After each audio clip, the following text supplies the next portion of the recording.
My name is Marie Ellington. I'm 36 years old.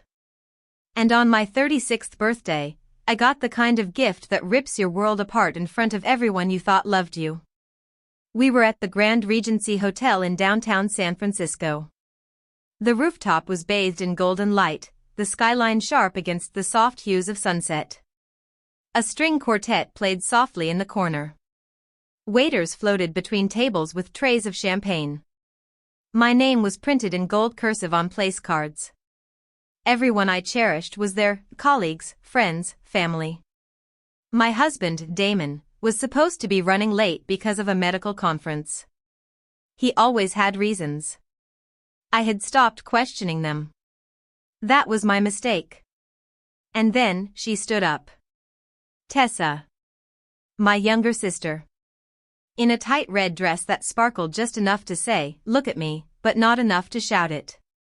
Her eyes gleamed with something I hadn't seen in years, triumph. She raised her glass. "I have an announcement." Voices quieted. Forks clinked back to plates. My mother beamed, assuming it was something sweet. Maybe a new job. Maybe an engagement. But Tessa smiled wider. "I'm 12 weeks pregnant." There was a pause. Then scattered claps. Someone murmured, "Congratulations." Tessa didn't stop. "And the father is Damon. My husband. My Damon." There was a silence so dense it felt like the air had been sucked out of the entire rooftop. Glasses trembled in hands. Someone coughed. My father's face went white. My mother's jaw dropped open and never quite closed again. Me? I sat still. I smiled. Because I had a secret. One that would silence the entire room. Let me take you back. I grew up in a suburban neighborhood outside Portland. White picket fences. Friday night potlucks. And a family that, from the outside, looked like a magazine spread. Inside, it was a different story. My parents had Tessa 3 years after me. From the beginning, I was told I had to be the example. The good daughter. The protector. Tessa was born after a difficult pregnancy, and that somehow granted her immunity from consequences. My mother doted on her like she was made of porcelain and gold. My father acted like she could do no wrong. Me? I was invisible. Except when they needed someone to clean up Tessa's mess. My 7th birthday, I asked for a bike. Blue. With a basket. I circled it in the catalog.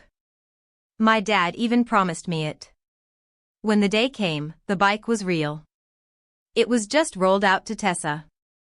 "She's too little to understand waiting," my mother said.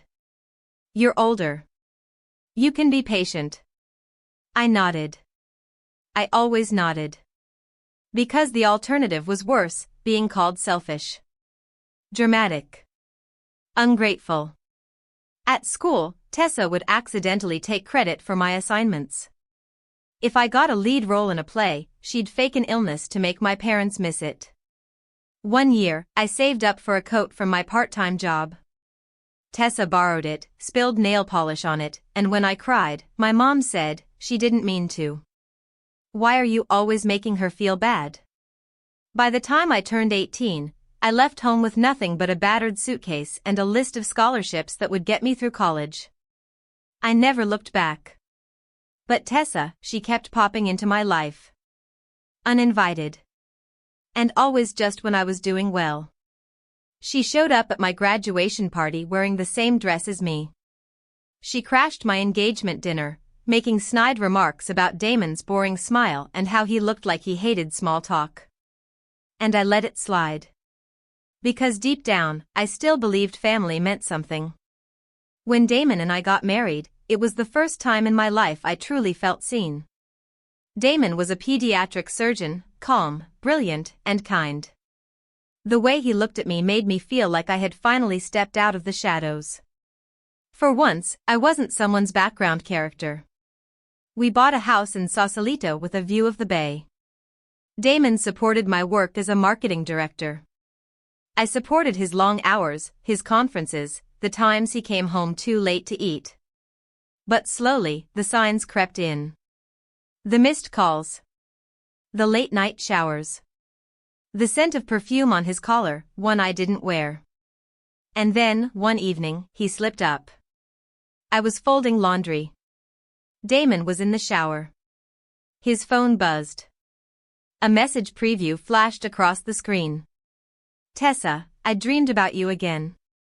Can't wait to tell you." I froze. The world didn't crumble, not yet. I took a screenshot, emailed it to myself. Then I started digging.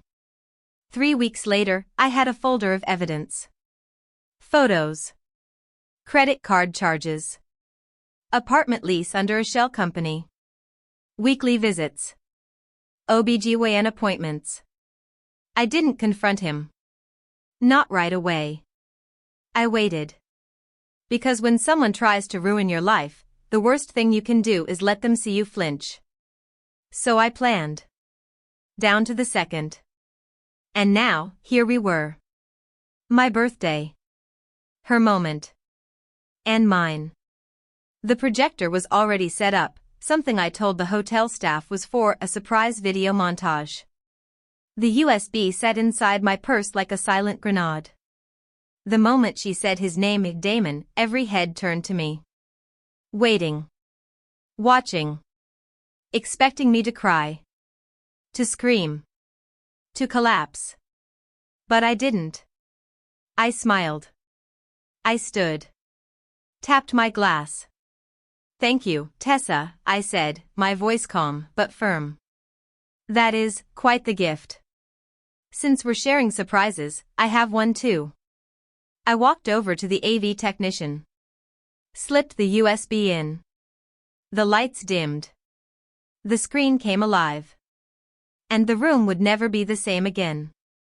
The screen flickered once, then played. No music. No narration. Just silence, and grainy footage from a hidden camera placed in the hallway of an apartment complex. A tall man entered. Damon. Wearing his familiar black wool coat. Carrying a paper bag. He knocked. The door opened. Tessa stood there. In a silk robe. Her arms slid around him, lips brushing his neck. She pulled him inside. The door closed. Gasps rippled across the room. Some people looked away. Others leaned in. The next scene, 2 days later. A different angle. Damon stepped out of the same apartment, adjusting his shirt collar. Behind him, Tessa appeared again, barefoot, holding a mug, watching him walk away with a sleepy grin. Her belly still flat. No hint of pregnancy yet. But her eyes? Smug. Victorious. I let the footage run for 60 seconds. That was all I needed. Long enough to burn the illusion. Short enough to leave the rest to imagination. Then I walked to the screen and unplugged the USB myself. The room was dead silent. The only sound was the clink of a wine glass tipping over. I turned back to the crowd, my voice steady. I had this footage for 3 weeks. Collected legally by a private investigator. I also have credit card statements, apartment rental agreements, and GPS logs. All connecting Damon to the apartment. And to her. I looked directly at my mother when I said that last word. Tessa stood frozen. Her hand clutched her belly like she could shield herself with the lie. Then I reached into my purse again. Held up a sealed white envelope. And just in case anyone thinks I'm fabricating, I also had a DNA test conducted. From the clinic Tessa visited. The father, I paused. Let the air thicken. Is not Damon. A murmur. One woman gasped. My mother's lips parted as if she were about to speak, but no words came. Damon stepped forward now, eyes wide, jaw tight. Marie, he said. You don't understand? I cut him off with one finger raised. No. You don't understand. You thought I wouldn't find out. You thought I'd be too trusting, too forgiving. But I learned long ago what betrayal looks like. I grew up beside it. Tessa finally found her voice. You were spying on me? You stalked me like some. I turned to her, almost pitying. Tessa, you've been stealing from me since I was 7. My birthday gifts. My toys. My clothes. My friends. My life. Did you really think I'd never learn how to protect what's mine? I looked back at the guests. Their eyes were bouncing between me, Damon, and Tessa, like a tennis match between shame and horror. I smiled faintly. Happy birthday to me. Then I set my wine glass down. And walked out. No one stopped me. No one dared. Outside, the city lights blurred through my tears, but I wasn't crying for them. I was crying for the girl I used to be. The girl who thought family protected you. The girl who thought love, once found, would never betray. But that girl was gone now.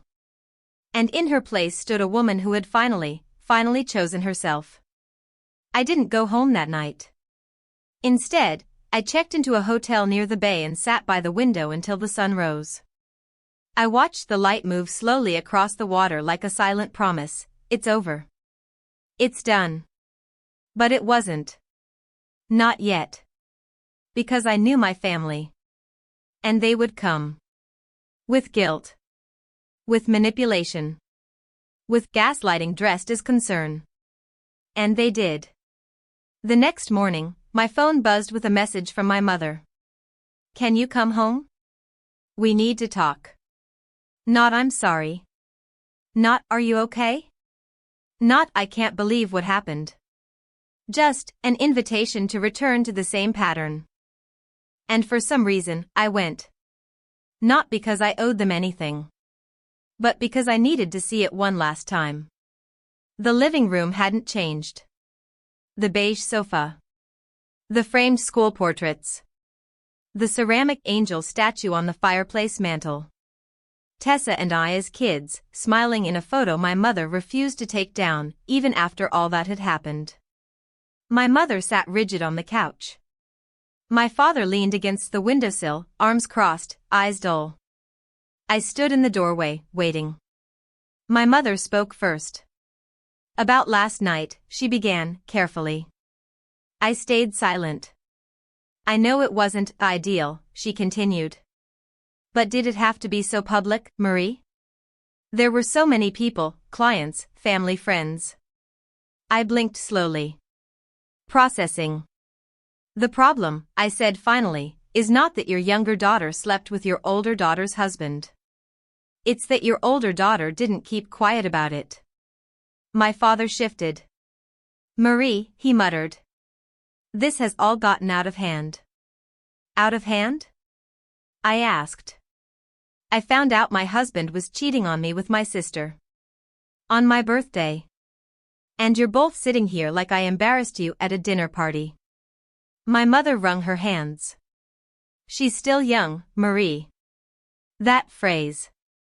Still. Young. Like it excused everything. She's 33. I snapped. 3 years younger than me.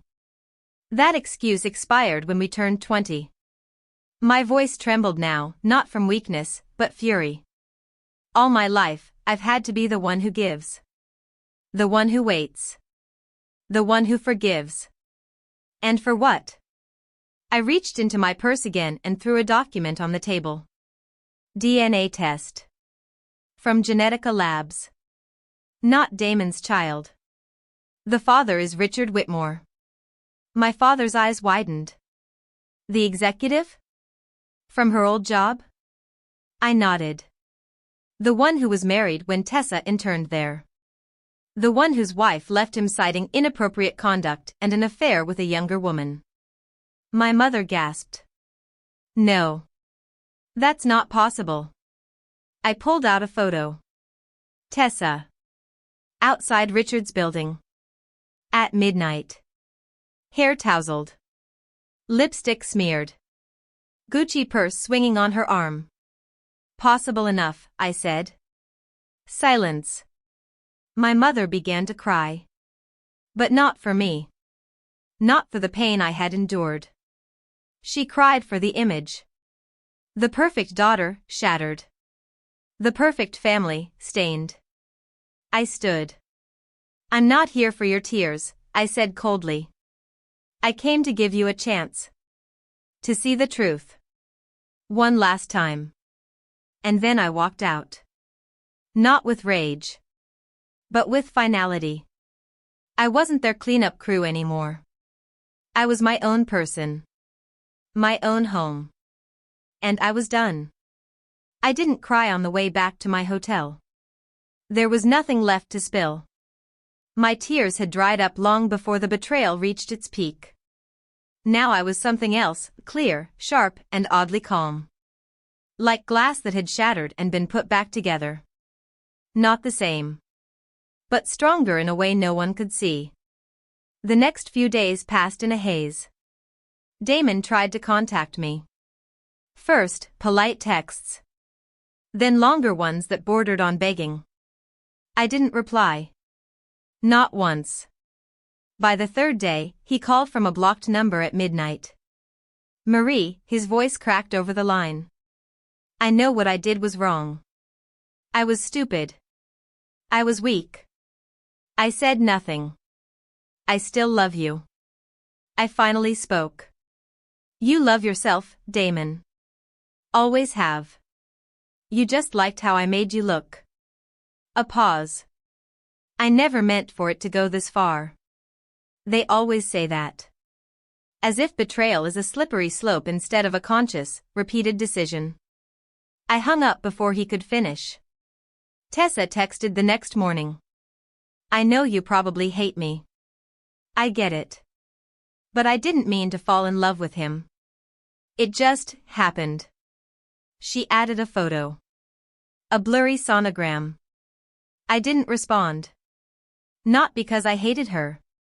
But because hating her gave her too much space in my life. That afternoon, I moved out of the hotel and into Jenna's apartment. Jenna had been my best friend since college, fiery, loyal, and the kind of person who didn't need all the details to stand by you. When I showed up at her door with just 2 suitcases and a drained expression, she didn't ask questions. She just said, "Come in."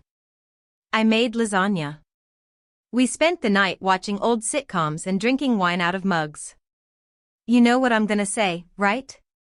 Jenna said, halfway through the second bottle. Don't kill them. I already considered it, I muttered dryly. She snorted. No.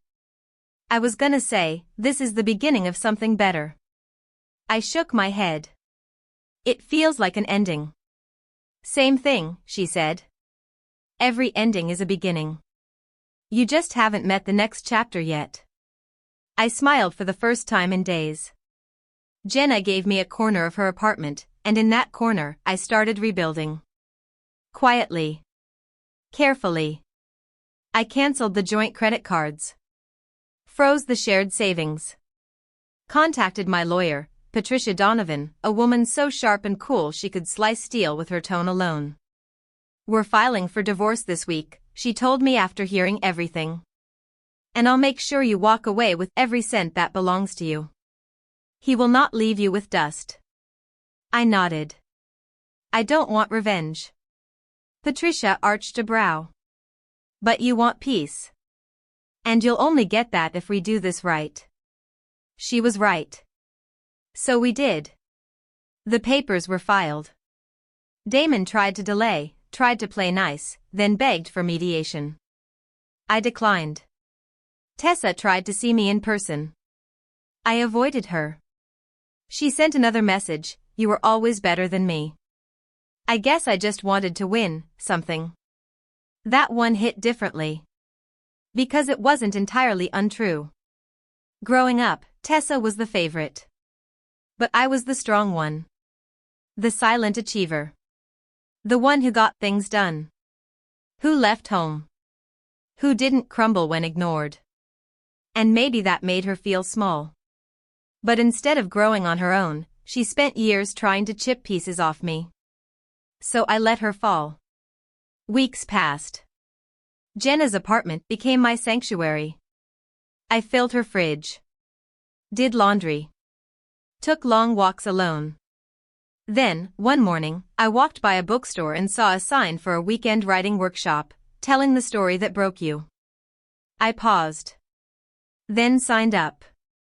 It was held in a small studio above a coffee shop, run by a woman named Clara, a published author who had survived 3 divorces and cancer.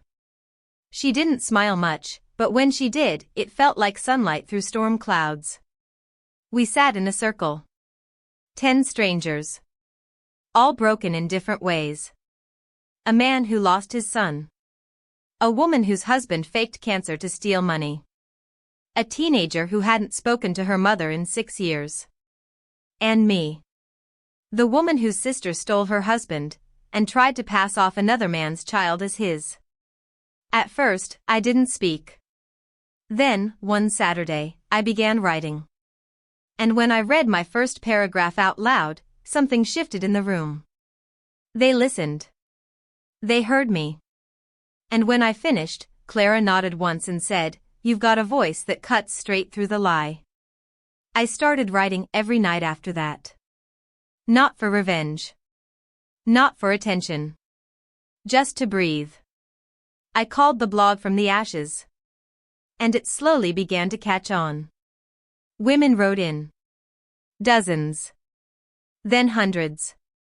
Messages filled my inbox. "You told my story. I thought I was alone. I'm crying right now. Thank you." I replied to every single one. Because when you've been invisible your whole life, there's something sacred about helping others feel seen. 2 months after the divorce was finalized, I attended a media summit in Manhattan. My company had asked me to speak about emotional storytelling and brand authenticity. I nearly declined. But something in me whispered, "Go." That's where I met Lucas. He was giving a talk on rebuilding public trust after scandal. Not flashy.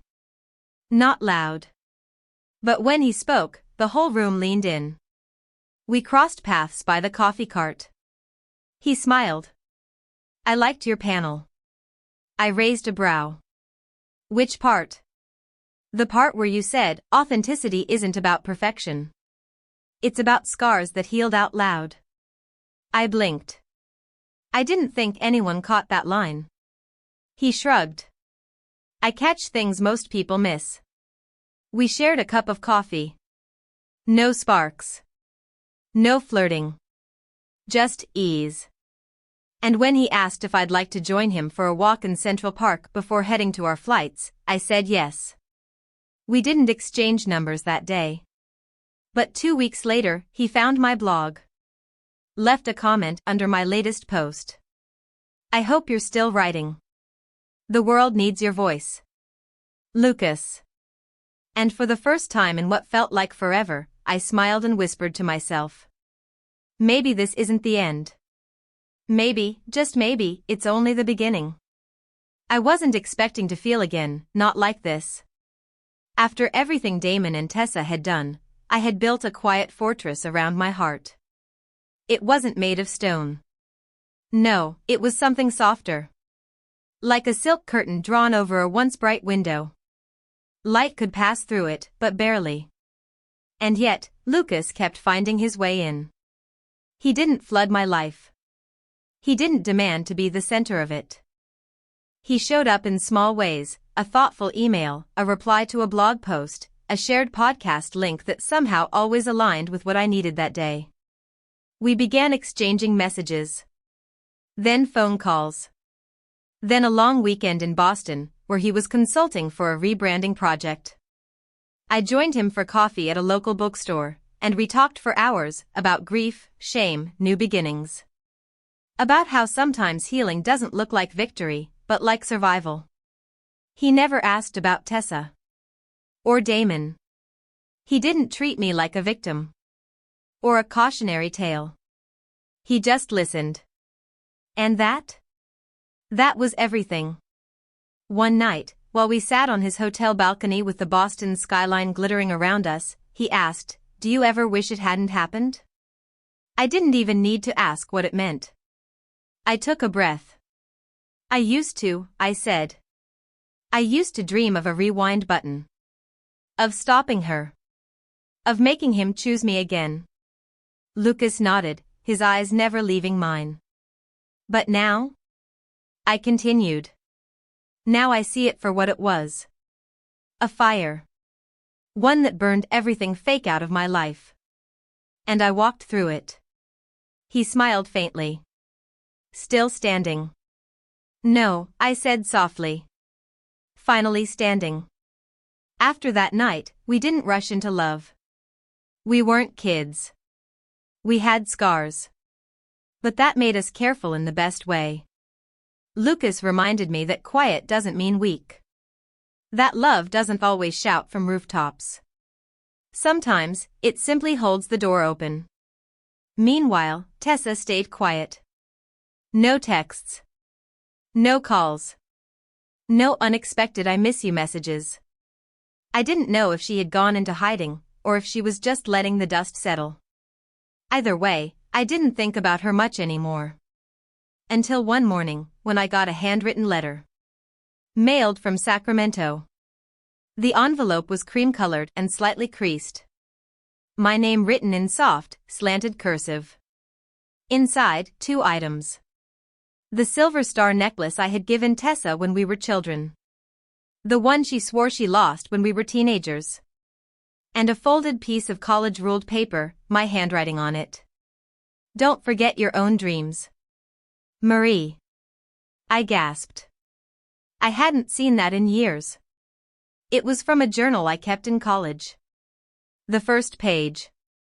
I used to reread it when things felt too heavy. I never knew she'd taken it. The letter inside was short. Marie. You probably don't want to hear from me. I don't blame you. But I need to say something, and this time I promise not to twist it into a performance. I was jealous. Of everything.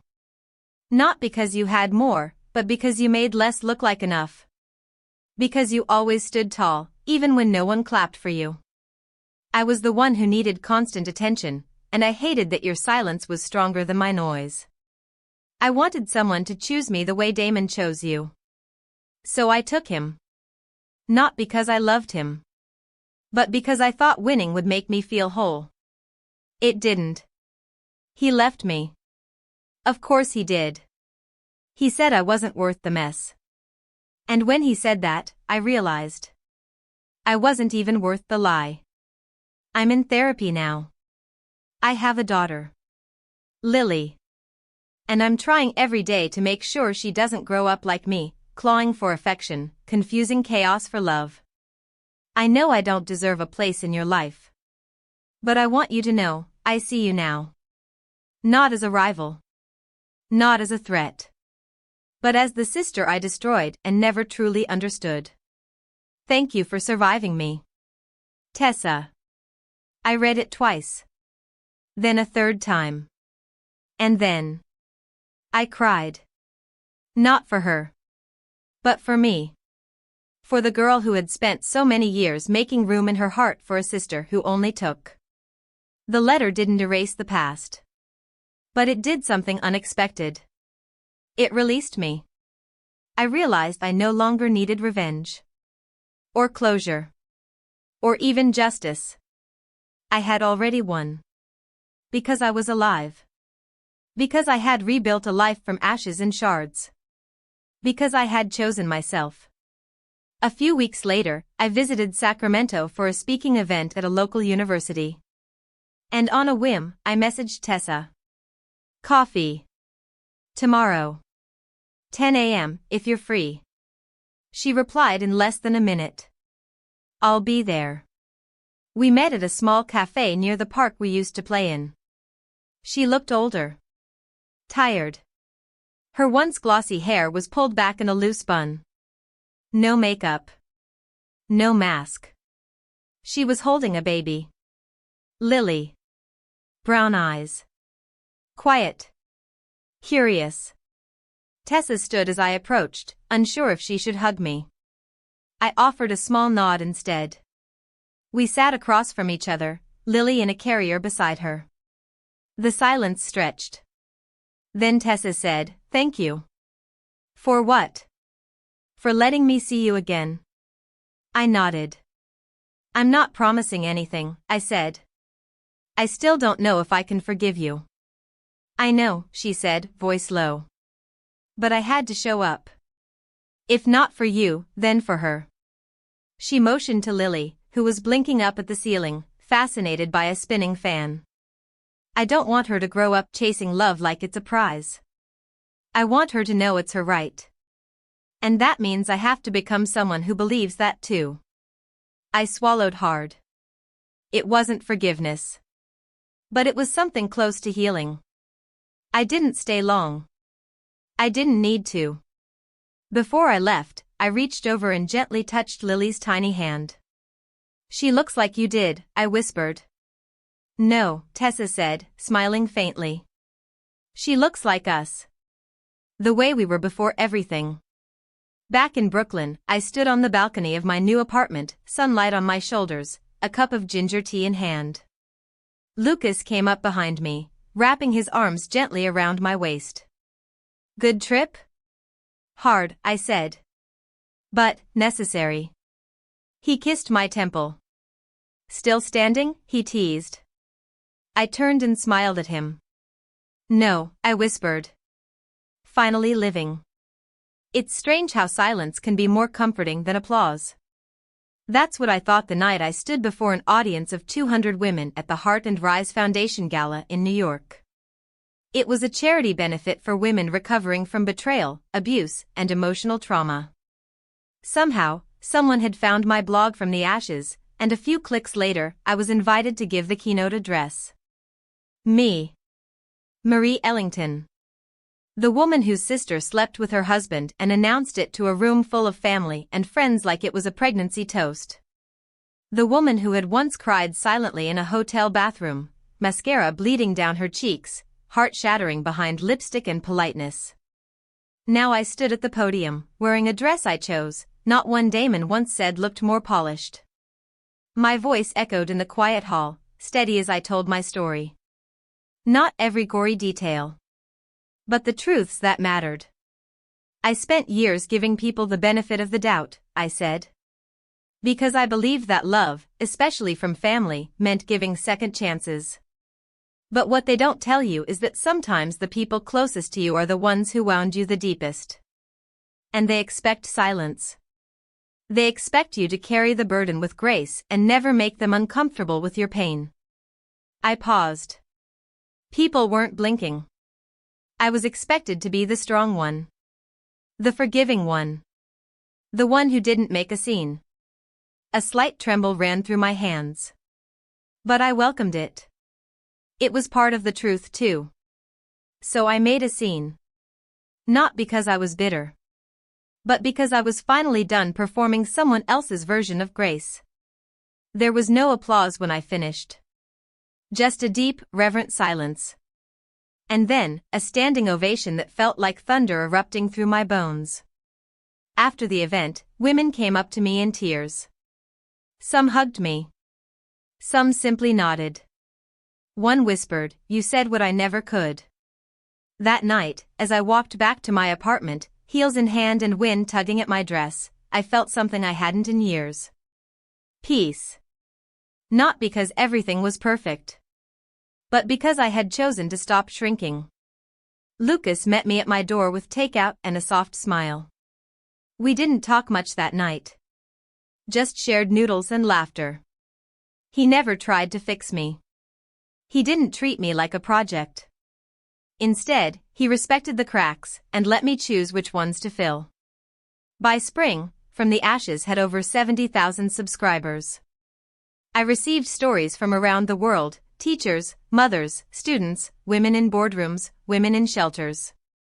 Some were heartbreaking. Some defiant. All of them raw. A publisher reached out. "We think your blog could be the foundation for a book." I hesitated. Lucas watched me across the kitchen table and said, "You've already written it. You just haven't given it covers yet." So I said yes. The book would be titled, When I Chose Myself.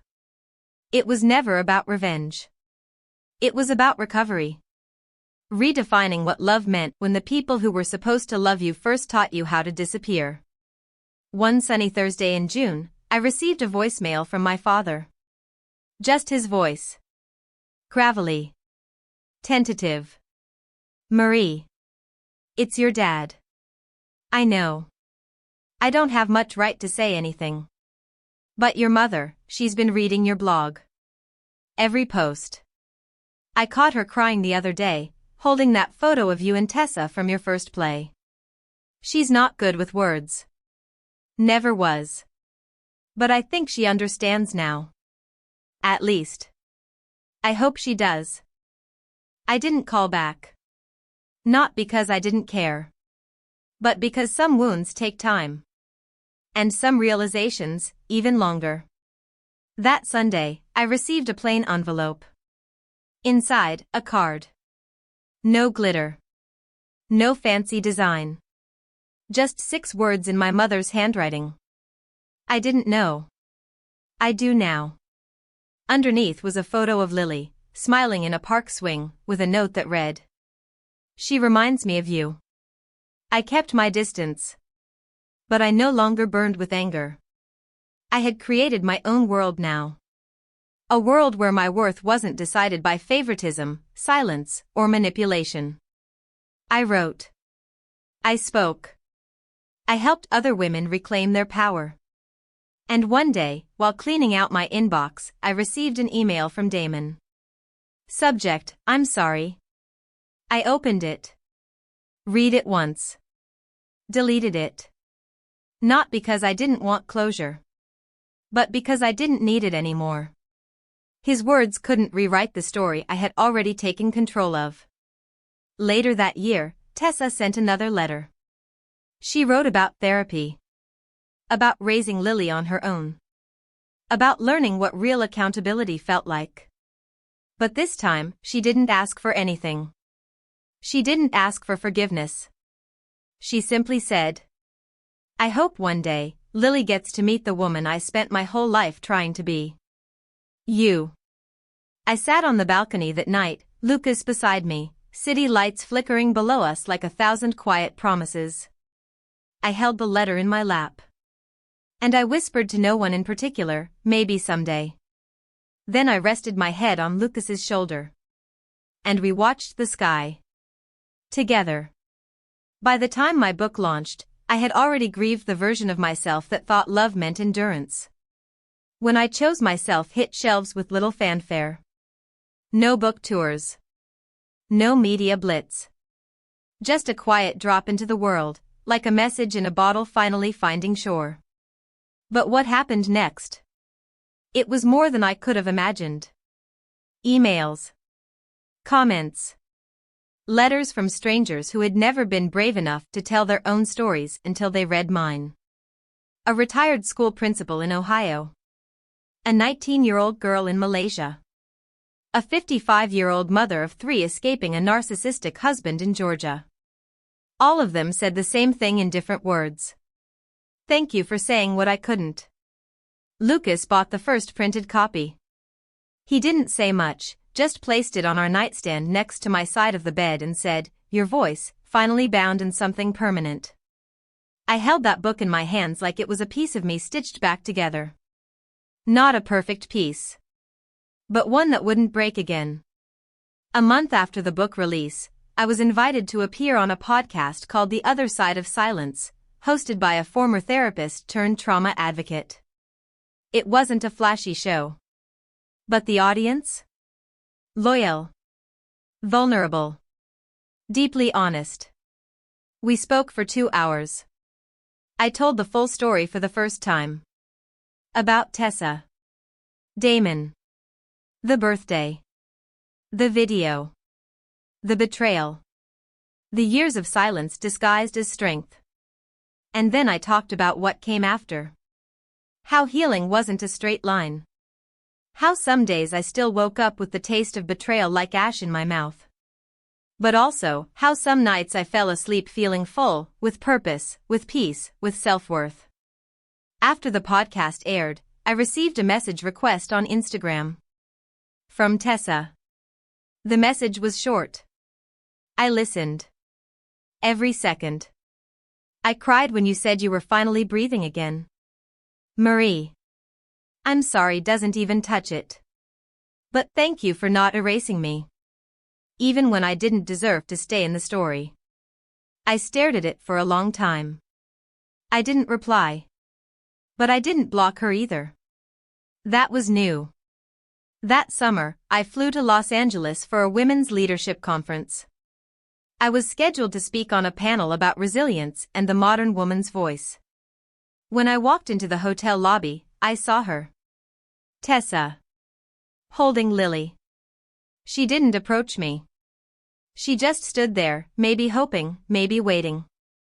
And somehow, I walked toward her. Lily was asleep, cheek pressed to Tessa's shoulder. Tessa looked up. I didn't think you'd come this way. I almost didn't, I replied. Silence passed between us like a ghost. Then I nodded at Lily. She looks taller. Tessa smiled. She's always climbing something. I think she thinks she can fly. There was something in her voice. Softer. Humble. Real. She gently adjusted Lily's head. She calls you Aunt Marie in stories. I tell her about you. Not everything, just the parts that matter. I felt a twist in my heart I didn't expect. Not pain. Not bitterness. Just a small ache of what could have been. What do you tell her? I asked. Tessa looked down, then back up, eyes glassy. That you're brave. That when the whole world tried to dim you, you lit yourself on fire instead. That you taught me what love really looks like, when it's no longer confused with sacrifice. And just like that, the dam cracked. Tears welled up in my eyes. Tessa stepped forward, careful not to move too fast. I'm not asking for your forgiveness, she whispered. Just your truth. Whatever it is. Even if it means you'll walk away again. I reached out. Gently touched Lily's back. Felt the steady rise and fall of breath. She stirred, blinked, and for a moment, looked right at me. Her eyes. They were Tessa's shape. But my color. Brown. Deep. Unapologetically watchful. Hi, I said, softly. She blinked again. Then smiled. It was the smallest gesture. But it cracked something wide open. Not forgiveness. Not yet. But a beginning. That night, back in my hotel room, I told Lucas everything. He listened. Then asked, what are you going to do? I exhaled slowly. I don't know. But I think. I want to see her again. He smiled, pulled me close, and said, then do it. No pressure. No expectation. Just one step at a time. That weekend, I met Lily for real. We went to a small botanical garden. She chased butterflies. Laughed with abandon. Called me Auntie M. And when she stumbled on a stone path and looked up to cry, she reached for me. Instinctively. Not because of blood. But because sometimes, even broken bridges can still hold weight. And I caught her. Lifted her up. Held her until she stopped crying. In that moment, I didn't think about Tessa. Or Damon. Or my mother's silence. Or my father's guilt. I just held the future. Warm. Breathing. Wrapped around my neck like she belonged there. And maybe, just maybe, she did. The day I held Lily in my arms beneath the wisteria canopy of the botanical garden, something inside me finally settled. Not everything was healed. Some wounds leave their fingerprints forever. But peace isn't the absence of pain, It's knowing you're no longer defined by it. I visited Sacramento a few times after that. Quietly. Privately. Sometimes for a day. Sometimes just long enough to take Lily to the park or bring her a book and a hug. Tessa never pushed. She never pried. She only thanked me every time. Softly. As if she knew I could vanish again at any moment. But I didn't. Not because I forgave her completely. But because I saw her trying. Really trying. There was no more sparkle, no competition in her eyes. No need to be the center of attention. She was tired. Honest. Humbled. And somehow, more human than I'd ever seen her. One afternoon, as I helped Lily color butterflies at Tessa's kitchen table, my mother showed up. She stood in the doorway like a ghost who wasn't sure she was welcome. Tessa looked at me first. Then I nodded. My mother stepped inside. She didn't say much at first. Just hovered. Then slowly sat down beside me. I read your book, she whispered. I didn't look up. She continued, twice. I turned to her. For once, her expression wasn't a mask. No defensiveness. No maternal condescension. Just age. And guilt. And something else I couldn't name. I didn't realize how much you carried, she said. I told myself I was keeping the peace. That I was protecting your sister. But really? I think I was just afraid. Of how much truth would change everything. I stayed silent. She looked at Lily, who was scribbling with a purple crayon. You were the quiet one. The easy one. I leaned on you too hard. Her voice cracked. And I'm sorry. The words felt foreign coming from her lips. Like she'd borrowed them from someone else. But they were there. Finally. And they landed. Not like an earthquake. But like rain after a drought. I nodded. Thank you. That's all I could say. Because some apologies don't need applause. They just need to exist. That fall, when I chose myself, was picked up by 2 more international publishers. One in Spain. One in South Korea. The book wasn't a bestseller. But it didn't need to be. It was read. It was felt. And that was more than enough. I gave a TEDx talk in Chicago titled Grace Isn't Silence, How I Chose My Voice Over My Family's Expectations. It went viral. The comments section became a support group of its own, strangers cheering each other on, strangers becoming less alone. Lucas was there for every second. And when I got off the red carpet of my first major interview, he held my face in his hands and whispered, I hope you see what I see. I smiled. I'm starting to. On my 37th birthday, I hosted a dinner at my apartment. Nothing flashy. Just a mustard yellow couch, mismatched wine glasses, and the people who had truly shown up for me, Jenna, Lucas, my editor, 3 women from the podcast group, and yes, Tessa. She arrived early, holding a shy lily in one hand and a lemon tart in the other. Store-bought, she said, sheepishly. I still can't bake. I chuckled. That makes 2 of us. As guests filtered in, I looked around the room. Every single face belonged to someone who loved me as I was.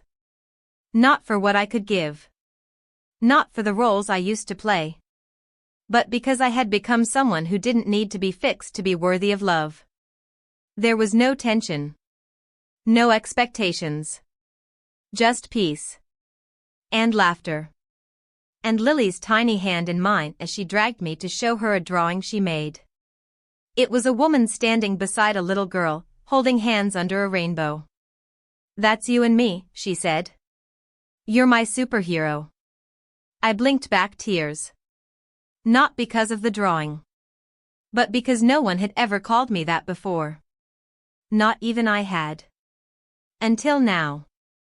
Later that night, Lucas and I stood by the window, watching the city lights glow like a million tiny fires in the distance. He wrapped his arms around me. Happy birthday to the woman who chose herself. I leaned into him, eyes closed. I used to think choosing myself meant being alone, I said quietly. And now? Now I know, I whispered. It means being free. If you've ever been pushed into silence, if you've ever been betrayed by blood, if you've ever been made to feel like your worth depended on how much you endured, know this. You don't owe anyone your voice. But when you use it, when you choose yourself, that's when healing begins. Not because they changed, but because you did. Thank you for listening to my story. If it stirred something in you, leave a comment below. Share it with someone who needs to hear it. And follow this channel, Revenge Echoes, where we don't just tell stories, we tell the truths no one else dares to.